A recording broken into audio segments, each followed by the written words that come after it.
Hi, everyone. My name is Michelle Braden, and I am the president and CEO of MSBCoach. And I want to invite you to join me for a conversation, a real vulnerable conversation here, just for about 3 minutes. We're starting a series that we haven't even quite decided the name yet. And as you can see, I, like most of you, I'm working from home.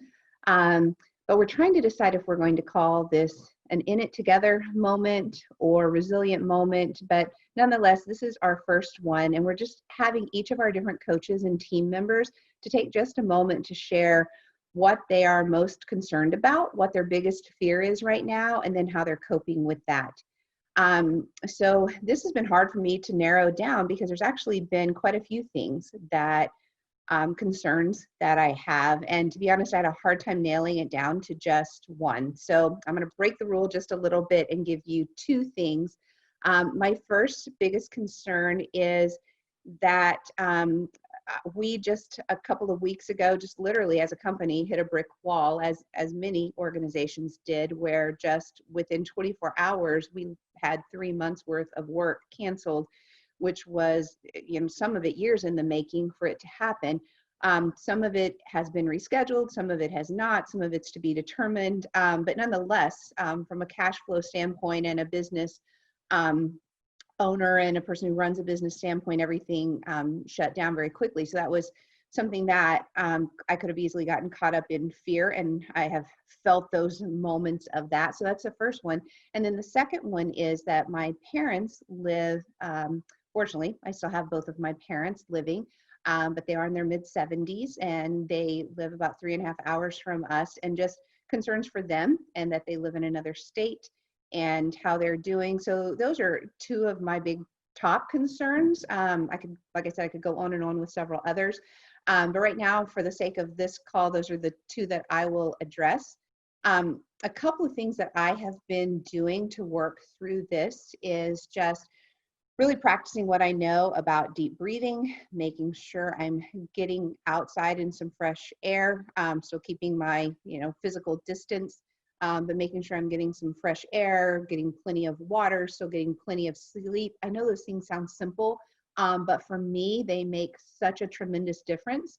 And then starting something that I'm just calling, the moments of joy, where being intentional to write down the things that I'm happy about, and the things that brought me joy for that day, rather than focusing on the things that aren't working. And really thinking of how can we give back. We as an organization, we're not doctors, we're not researchers, we can't find the cure for this coronavirus, but there are things we can do to give back, even if there's no money that we're making. It's a contribution, it's keeping our brains engaged, and it's helping us do good things in the world. So those are some of the things that I'm doing from the business perspective. From the personal perspective, the good things is I'm talking to my parents more. I've always been in great relationship with them, but talking with them even more, FaceTiming with them, being in even more relationship, communicating than we even have in the past. And it just really, this situation raises our appreciation and our love for our loved ones, because I think we take for granted that they'll just always be there.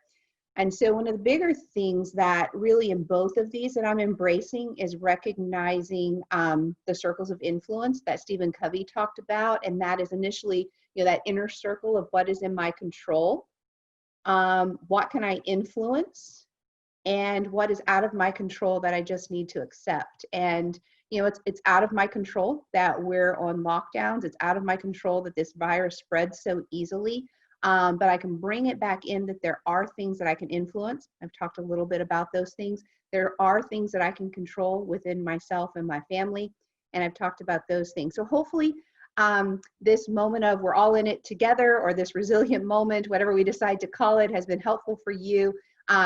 We'd love to hear from you, to hear if this was helpful, and even some ideas for more of these, keeping them going. So, all right, take care. We're in it together, and we're going to make it through. Bye-bye.